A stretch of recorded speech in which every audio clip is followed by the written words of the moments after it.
What's up, Putos? Hello, Putos.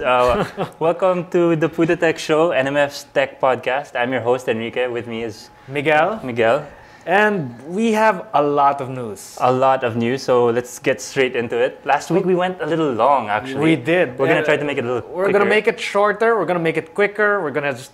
Okay, I'll start. Facebook Messenger is finally available on Windows Phone. 2 years after iOS and Android. So their problem has been apps ever since before, right? Are we really going to talk about this? No, just really quick. I just want to mention it. Like they hardly get apps, that's right? That's the problem of because UI, Windows Phone has a really great UI. Some people like it, some people hate it, but for those people that like it, sorry, no apps. And it's surprising, like such a major app, it took 2 years to get there. Facebook Messenger, so that should be there. Such a basic thing. But if you have Windows Phone, congratulations, you can now have finally Facebook Messenger. In other news, Apple news actually, which I'm sure... Yes, Tim Cook tells off climate change deniers. So basically he just... Deniers? Yeah, there's a group in the States that's... what's the name of the group? Do you remember? Anyway, this group, during the shareholders meeting, one guy from that group said... They questioned, if you're going to do more of these eco-friendly initiatives, make sure that it makes money. Yeah. ROI, right? And Tim Cook goes, hey, you know what? He got mad, apparently. Oh, yeah. He does not show it in public, right? He's always this really nice guy, smiling and whatever, very soft-spoken. But here, he got pissed off. Yeah, you see in the reports, it says visibly angry. Like which is strange. And he said something like... Yeah, get out of Apple stock if that's how you feel about it. I think some people might look at it and think, oh, shareholder meeting, that's kind of boring stuff. Yeah. But I think this is important for Apple's identity. It shows that they don't just care about pure profit. Yeah, it's not all about ROI. It's about the future, I guess. Yeah. That's at least according to Tim Cook, right? Yeah. And then you know what? Good job, Apple. Yeah. Like as big as Apple is, it's good that there's somebody there on top that actually really cares. That really cares. Cares about the environment, for the future, our kids. Yeah. Right? So I think that's good. Perfect timing for them to look good is because they had another announcement. Oh yeah, is this CarPlay? Yep, CarPlay. I want a Ferrari just for the CarPlay. I don't think you need a Ferrari though. Just to be clear, you could buy a Honda and you'd have it. A Honda, Hyundai is going to have it right away. Let's say what CarPlay is. Mercedes-Benz and For the people that don't know, it's basically bringing your phone, your iPhone, iOS, to your car's display. I think it's very similar to Sync. Oh right, the Ford Sync. Microsoft, right? Run by Microsoft. But this time, this has more of a graphical user interface. It looks really similar to... It's iOS. It's really iOS. But does it work without a phone? No. You need a phone. You need a lightning port. A lightning port. Yeah. So it has to be tethered, connected, physically connected. I'm assuming that's what it means. Not Bluetooth, so it can't be in your pocket and connected via Bluetooth. You know what? I didn't think about that because I was thinking I'll just have my phone wherever and it would be CarPlay. But if they say lightning equipped, it could mean that. It might have to be plugged in. But it might just mean the internals. But it works because if you're running Bluetooth the whole time you're driving, your battery's gonna die. Unless they integrate charging. Exactly. I think they will. I mean, come on. Yeah. Right? So so that would work. You'd put it in there to watts. charge, and then you'd get a heads-up display that's for your car. Yeah, without you having to pull out your phone and check while you're driving. Bad thing to do. So now you can text, you can iMessage, you can through your voice though. Through your voice, so it's through which Siri. is better. You don't have to. One issue for me though here, you can listen to music. All that stuff is good, but apparently it's just Apple Maps. Well, I understand why. Yeah, but of course. The lead designer of the maps that went terribly wrong is gone. So and they're fixing it. They're fixing hopefully it. It's better. We'll see. We'll see. Yeah. Right. Best way to review this is to someone send us a Ferrari. Why is it always a Ferrari? Why does that have to be Ferrari? Just because I want. Yeah. Anyway, next. Android tablets outsell the iPad. This is interesting because I didn't think it would take this long, right? You know what? It's not apples to apples. That's the thing about this. Sorry for the pun, right? Yeah, but it's a really good pun. But really, Android is so many brands. True. And lots of them are really low cost. Yes, exactly. Right? Like although it's not a tablet, the Nokia that we discussed last week, the Nokia X, right? That's 5,000, 6,000 pesos. Yeah. And how do you compete? How does a device cheapest would be about 20 plus for the iPad? For the iPad. I think maybe like 20,000. Isn't it like 17, 16? Doesn't it go that low with the mini, the Wi-Fi only? I think or the 20. iPad 2? I think it's 20, but maybe but it's above 15. Maybe if you call Beyond the Box, you can get a discount. And mention PutoTech, you might. I don't know, but just try it. Just try it. You never know. Yeah, but really, it's not apples to apples. It's an unfair comparison. But you know what? Kudos.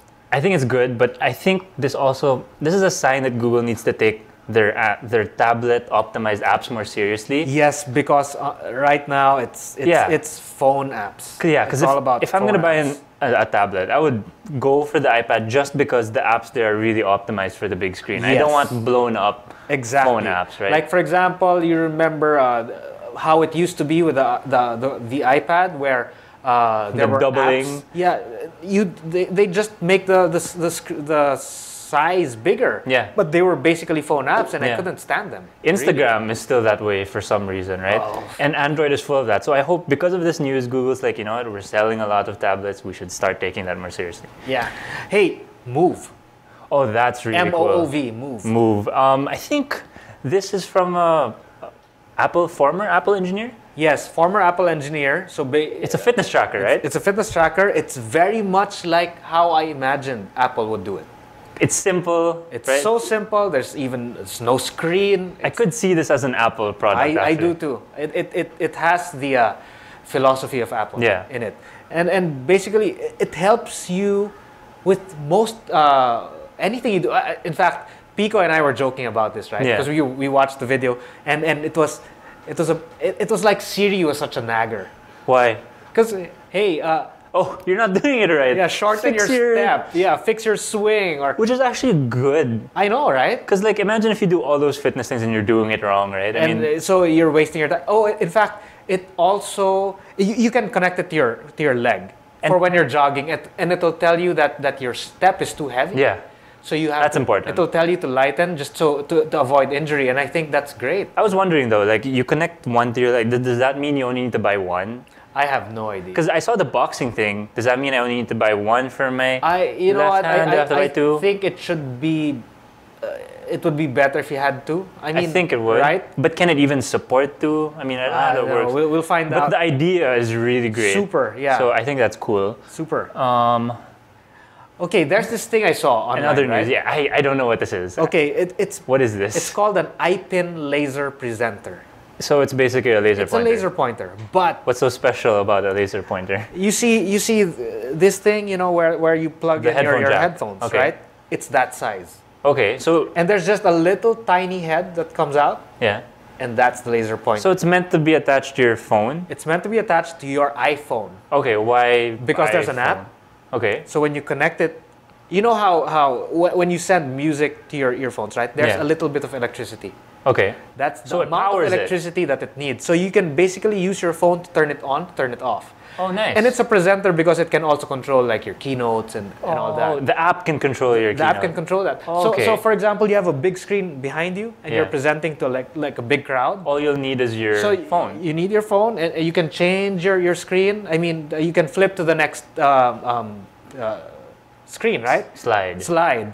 And then you can use your phone as a laser pointer.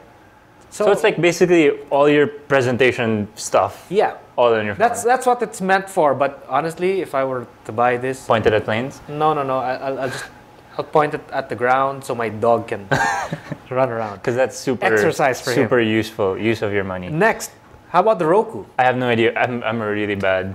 Okay, tech do you guy. know the Chrome? I know what Roku is, of course. What's the one of Google? The Chrome. Chromecast. The Chromecast, yeah, the Chromecast, which Google introduced, I think, last year. Which is basically their AirPlay competitor. Yes, it's like their Apple TV. Yeah. Right. But much cheaper. It's just a. It's like a dongle. It's a dongle, $35 if I'm not mistaken. That name is weird, dongle. Yeah, you plug it in your TV and it works, right? But you need, of course, you need a phone and whatever. Now, Roku, which is a very, they were earlier in the game. They've been doing this for a while. So they have these devices that you connect usually via HDMI. Which I hear is really good. They're very good. Roku came out with a product very similar to the Chromecast. But it's $49. So it's a dongle. Yeah, it's a dongle. It's $49, but the difference is it comes with its own remote. Okay. A hardware remote control. So, for those people that don't have. Okay. Like so it's for them. Yes. Which is good. But it also works with, there are apps available for the phone. So, it's an extra thing. You could choose, right? Yeah, it's an extra thing. Because the thing with Chromecast and with Chromecast specifically is you need your device to control it. Okay. And also, I think the biggest difference would be Chromecast doesn't have as much content as Roku. So Roku has access to all the regular Roku apps. Thousands. Okay. That sounds good. Of channels, I believe. That sounds good. And $49. $49. That's really good. So this one's pretty big. Yes, it is big. I think we're gonna spend a little bit of time. When this broke, I was thinking like, wow, that's pretty ballsy. Yep. So what is it about? So what happened was, Yahoo. You know how with Yahoo, when you go to their website or to the different services, you can either sign in with a Yahoo account, a Facebook account, or Google, right? Yes. Now you're gonna be forced. When does this start? They're gonna roll it out to their other services. Yeah. So right now it's only one of their fantasy sports apps. I can't remember which one, but yeah, eventually all of them are gonna be that way. You know what? Whatever happened to OpenID? It never, you know what, when it was happening, I thought, this is the future, but it never really took off. Okay, what's OpenID? OpenID is basically, it's a login service, and that's all it does. So you won't have to have a login for Facebook, for Google, for all of these, like Twitter. And the idea was, the more people integrated into their services, we'd have one ID to use across the whole internet. So it's like having one, that physical ID that everyone recognizes. Yeah. You know what? I think Facebook turned into that, honestly. Facebook and Google. And Twitter. Those three. Yes. Those three. But Yahoo starting to do this, I think is... I'm not so sure what they're... I do understand they want people to start using their services again, but I think this is going backwards, honestly. Really? I think it's going backwards. Think about it. What if Google let you sign in with Yahoo, or Facebook let you sign in with... Hey, Microsoft lets you sign in with a Google account. But I feel like, when you let other competitors basically sign in, it's like you're saying, you don't need an account from us. If you have an account from there, you could use it. I think this is Yahoo saying, these products are compelling enough that wait, you could be convinced to make a Yahoo account just to use it. If you were signing up for an account from Yahoo, whether it be via a Yahoo sign in or a Gmail or a Google account or whatever account, you're still using Yahoo. True, but then, right? You're signing up with a different account, basically. What I don't like is having to memorize everything. Then get LastPass or one password or something. You know how everyone started doing this thing, I think 2, 3, 4 years ago. You mean using the sign-in? Using Twitter to sign in to other services, using Facebook. I think that's the way forward. You pick what you want. But I get that for services that are in the middle, that aren't Twitter, that aren't Facebook, right? Like, let's say a new service comes up that's not owned by any of them. If they do that, it kind of makes sense. But when do you become like them? You know what I mean? If you're that big, I think. Like for example, Instagram is that big already. Yeah, but they're owned by Facebook, so it's like a weird sort of... Yeah, okay, what else is there? But you know what I mean, right? Yeah. It gets confusing.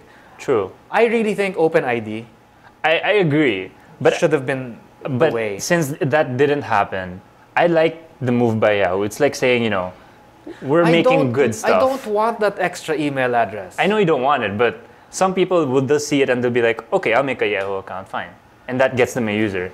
I think with their new products, their new portfolio, it's convincing enough. There should be a, you know, like a page where you can check or uncheck services that you want. Like for example, if I make a Yahoo account in this case, I want to uncheck the mail because I have so many email accounts. You could just not use it. Yeah, it becomes a spam thing, you know. True. I don't know. I'm just. But I don't know. Maybe this is the old me. From you know, their perspective, I mean, just as a company, I think it's the right move. It's ballsy. It is, and I think it's the right move. It's ballsy. Whether we think it's inconvenient or not, I think it's the right thing. I just don't like being inconvenienced. Yeah. OpenID, maybe someday we'll see somebody else try. Yeah. So I think that's all there is to talk about that. This happened today, this other piece of news. This is just today, yeah. Really recent. Getty Images. Tell me more about what happened. Getty Images, for those that don't know, is a service wherein you can get stock images. Yeah. They have both royalty free and non-royalty free. Yeah. But anyway, they were, if I'm not mistaken, one of the biggest. Yeah. Right? And really high quality stuff.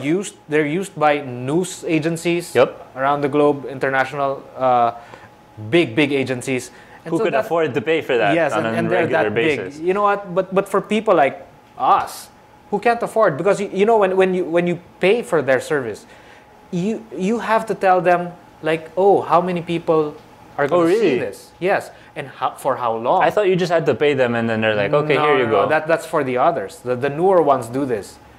They ask about like the audience and all that. Yes, they ask like, what are you going to use it for? How long are you going to use it for? I didn't know that. I thought they were just like, sure. And the amount changes. In fact, they have salespeople for this, you know, because they're not. It's not a one fee. I thought it was like one price for. No, it's not. Okay. So that was the problem because so many people like us started getting their photos. From other sources, because the watermark would be gone, right? Well, yeah, but sometimes, you know, they'd even get it from their page and get rid of the watermark. Or if you just search it on Google, you're bound to find. So basically, these people were using them illegally. Yep. Right? But today, they decided to make an embed code. Yeah. Wherein you can just put this embed code into your blog. And they're saying you could use them for free. Yes, you can use them for free. But you have to use the embed code. Yeah. Because the embed code basically gives them a link back to them. And it adds like a footer. In the photo caption. Yeah, it's a caption under the photo, under the image. Which, you know what? I think it's fair. I think it's great. I think it's a great idea. So there's no more watermark, right? No more watermark. Okay. Because, you know what? The people who can't afford but want to use them now become their advertisement. Yeah. Right? Not yet, though. Because they did say that advertising and collecting data, they're thinking about it, but they haven't implemented it yet. But they can. But it does say Getty Images under. Yeah, it does. So I see what you mean. Okay. Right? So it gets the word out there that, hey, this came from Getty. Getty Images. So if there happens to be this, you know, like a CEO or whatever CMO that happens to go to our site. Yeah. And we embed like a Getty image, and it looks really nice, then he'll probably tell his people, hey, we should get our images from Getty. Yeah. And it works because there's no more watermark, which you want to avoid. But there is that footer, which is not really, it doesn't ruin it. It's fine. It doesn't at all. Okay, next. Hey. What is next? I think this is your part. Oh, right. Strange that this is like in the middle of all this tech news though. But I think it was yesterday or 2 days ago, Batman Arkham Knight was announced. If you remember the past couple of games. I just know Asylum. Okay, so there's Arkham Asylum and Arkham City, Arkham Origins. Asylum and City, really amazing games. They were made by these guys. They were beautiful. They're beautiful games. They were surprise hits, basically. They were like, wow, Batman games that are good, right? And then the third game, Arkham Origins, they kind of brought it to a different developer, and people were wondering, you know, where's Rocksteady? Where are the guys who made the amazing ones, right? Yes. And they were kind of... Was it that bad? It wasn't bad. It wasn't. It just didn't really compare well to the first two. So it's clear now why that happened. It's because in the background, these guys were toiling away, on the next working big one. on something else. Working on something. So cause this one is coming to PS4, Xbox One, and PC. That's big because that means it's next gen only. There's no older consoles. There's no PS3 dragging it down. So it's at its full potential. Yeah, so my console Your won't be dragging it down. Unless you bite the bullet and buy one already. And okay. what they're saying is Arkham Knight's going to be an open Gotham City. So you'll be able to drive around. Is it like an MMO? No. It's similar to, imagine Arkham Asylum, like a action-adventure game, Yes. but like the whole Gotham has It's been open. Yeah, and you'll be able to drive around the Batmobile. So it's similar to, what game is that? Grand Theft Auto. Yeah, Grand Theft Auto. Yeah, so you can walk around. So it's Grand Theft Batman. So it's quest-based. Pretty much, yeah. Not too much details, but basically they're saying all the right things. Okay. So that's exciting. Look out for that. I think that's later this year if you have a PS4. When this thing arrives, you're gonna have to bring your PS4 to my place, and we're gonna have fun. I'll think about it. Okay. This next one also video. What's with all these? Well, not completely video game. Okay, fine. It is. It is. The Xbox One got an update, a pretty big update. Their biggest game to be released so far, Titanfall, comes out next Tuesday, March 11th. So they've been preparing their console. They're putting. What is a Titanfall?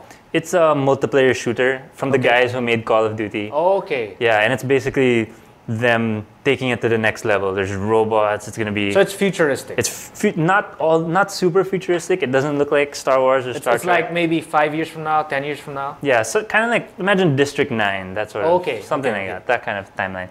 So yeah, Microsoft's been preparing their Xbox One for the update because this is a big game and they want it to run smoothly. So they've been fixing stuff like how the multiplayer works, how parties work on the Xbox, and they're adding Twitch. So wait, does this mean there was no multiplayer before today? No. There was multiplayer, but it wasn't that smooth. Okay. Like when you'd log in, let's say you log in, you join your friend's party. Audio chat was by default off. Like why would you? Okay. So now they fixed little details. Like now by default it's on. Also, it's an update to the multiplayer part. The Titan. No. It's an update to the multiplayer aspects of the console. Okay. Like it's easier now to connect with your friends. It's easier to party up, that sort of thing. All right. So that's cool. Next, again, gaming. What's gaming? Okay. That's what's in the news. A couple of years ago, do you remember OnLive? Basically, they were gonna be sort of like a Netflix for video games. Yes, like Steam. No, because Steam is, you buy the game, you download it to your computer, and it's on your computer. OnLive was, you're streaming the game. Yes. And for some reason, they never took off. They kind of went under. It's probably the internet connection. Probably wasn't ready. Yeah, it wasn't probably ready. wasn't ready. So they went under, haven't heard from them since, but now they're back with this new service. It's called Cloudlift. So what it is it's $15 a month. Okay. And they're integrating with Steam. So all the Steam games that you already own will be there. Yeah, you can play. But not here. Here's the thing though. Not all the Steam games you own. All the Steam games that have been allowed on their service. Okay. So they still have to talk to publishers to get it to that point. And OnLive works on which OS? PC, basically Windows. I think it would also work on Mac. I'm not 100% on that, but probably. Well, this would be perfect for what do you call this? The Chromebook. Yeah, computers that wouldn't normally be able to run games. Yes. But I think at $15 and you need to own the game on Steam also, it's kind of a tough sell. Plus limited. So unless it has its own games. They have another service. It's the traditional OnLive one. It's $10 a month and you get access to 250, but they're older games. Okay. So I think it's in the right direction. Who's the market? Who do you think is the market? People with way too much money, honestly. Okay. So I don't think this is ready yet. All right. Give it a couple of years, yeah. Speaking of too much money. Does this really have anything to do with money though? Kind of. Right? Yeah. If you can afford this. So we have a video. This was weird. This was all over social media a couple of days ago? Yeah, a couple of days ago. Everybody on Facebook, on Twitter was saying, holy crap. It's finally here, right? Real life hoverboards. And what was your first impression when you heard that? Were you like, oh my God, they made it, real life hoverboard? Well, I'm a video professional. Yeah. So before you said the video, when you just saw the headline, Hoverboard, real hoverboard. No, I couldn't believe it. You weren't thinking like, oh, did they really do it? Or you're like, bullshit right away? Yeah, I mean, bullcrap. Right away, bullcrap. Anyway, we have a video. Let's show it.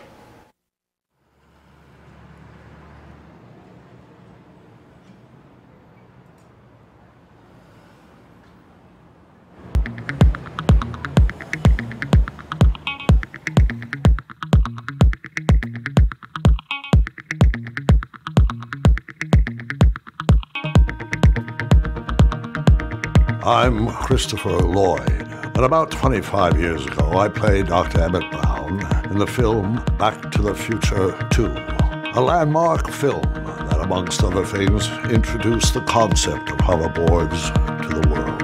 Now, at the time, as much as we all wanted hoverboards to be real, of course, it was an impossibility. But I'm proud to announce that thanks to the clever folks with Hovertech, the technology has caught up with the concept.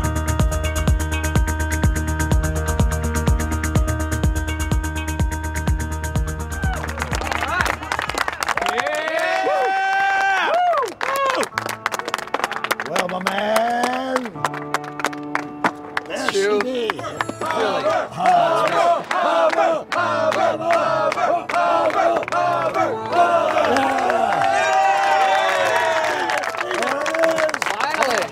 I can't believe how well it works. I didn't think it'd be that smooth. You know, it always looked in the movies like it was just awkward. It was going sideways, and once I got on it, it felt natural. It felt like that's where it's going. That's where it should be. A lot of people that are skating nowadays, that are adamant skate fans, started skating because of that movie.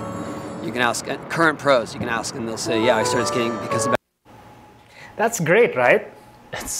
I don't know what to say. It's like, what? Okay, so I saw the video. I was looking at it. I could tell a little bit, right? That they were hanging from something. They did say some people wanted safety harnesses or whatever. No. So that's what I was thinking. The video said it was easy. Okay. They were implying that it was so easy, you can just get on it. Yeah. And then this guy just pressed something on his iPhone and just went up there. No need. They didn't look like they needed to balance so much. So, you know, that caught my attention. Anyway. Everybody was fooled, basically. Not everybody. A lot of people were fooled. Yeah. Now, here's the thing. This guy, this is so funny.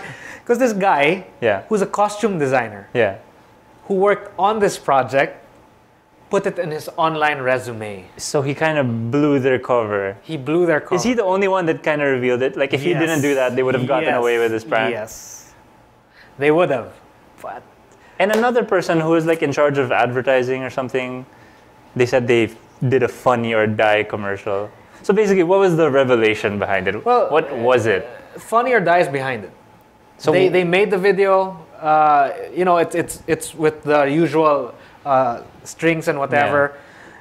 Yeah. And did they say why? Is it just so we can trick the internet? Or no. Because they're supposed to have a thing later on this year. In December, right? Yeah. Supposed to announce something. So we don't know what that is yet. We don't know what it is, but it's probably not a real hoverboard. Wouldn't it be cool if they were like, okay, it's fake, and then in December they announce a real hoverboard? No, here's the thing. Like a real one. Spell the name. HUVR? VR. Oh, you think it's a virtual reality thing? I think it's a virtual reality thing. But why hoverboard? It doesn't really connect. Can you imagine wearing like an Oculus Rift thing? I guess. And then, you know, it makes you feel like you're balancing. And could be. It kind of makes sense to me, but I don't know. I just think it's all speculation. I think the whole thing is really bizarre. And yeah. Funny that everybody got tricked though. We're running out of time. How many minutes do we have left? Really short now amount of time. How about Transformers? Okay, if you haven't seen it yet, just really quickly, just search for the new trailer for Transformers Age of Extinction. It looks really amazing. They're kind of doing a semi-reboot. It looks like it's a little further in the timeline. No more Shia LaBeouf. You know what? Honestly, I didn't like the last. A lot of people didn't like the last one, but I feel like this one has a chance. It's looking better, and there are Dinobots. That's always cool. Yeah. So yeah, if you haven't seen, they were my favorites. Yeah, so the Dinobots. I kind of miss Beast Wars though. But anyway, if you haven't seen the trailer, just check it out. You have to watch that. Looks really cool. Okay, next in the news, Bitcoin. Again, just really quick. After this Mt. Gox thing, more bad news. Kind of the Bitcoin exchange. Hasn't right? been a good month for Bitcoin. No, not at all. Called Flexcoin. Well, they closed after losing $600,000 Worth of Bitcoins. in a hacker attack. Another hacker attack? Yep. So there's clearly like one of There's the most something wrong. There really is something wrong security-wise. Yeah, which is really important for currency when you're talking about currency. Exactly. This is crazy. Anyway, you know what? With all the bad vibes with this, let's end the news with something really great. You know, this isn't brand new. This was, in fact, I think 2 years old or maybe 3. So what is this? I haven't heard of this. A 16-year-old girl, who's I think half Filipina. Yeah, nice. That's cool. That's cool. Right? Always like that. Came out with a flashlight that's powered by body heat. So you just have to hold it. You just have to hold it. She's now working cool. on making it brighter. It works. It already works. But it's not bright enough to be that. It's not as bright as our usual battery powered stuff. But hey, oh, by the way, she did it. That's really amazing. Because she has a Filipino friend. Yeah. Who couldn't study at night. Because she had no light, lights? no electricity. And she made that From for a poor her family. So she could read That was the idea. So there's also a good cause and all that. Super. Yeah. Wow, she's amazing and I feel bad about my life now. 16-year-old. 16 years old. And what have I done? Okay. Okay, that's it for the news. Yeah, I think we're pretty much done here. I think so too. We covered a lot. Before we go though, I just wanted the quick heads up for everybody. I think we're supposed to do this in the beginning. Okay. If you ever heard of the Humble Bundle, which is a pay what you want charity bundle, right now they're doing the Humble Mobile Bundle for Android. So if you go to humblebundle.com, you'll find these selection of games for Android. You can pay what you want and you get all the games. So you basically say how much you want to pay. Yeah, and if you pay the minimum amount, you unlock more games. But basically, there's a lot of good games in there. Really cheap. It's like $3 or something. How much is that in pesos? Like less than $200.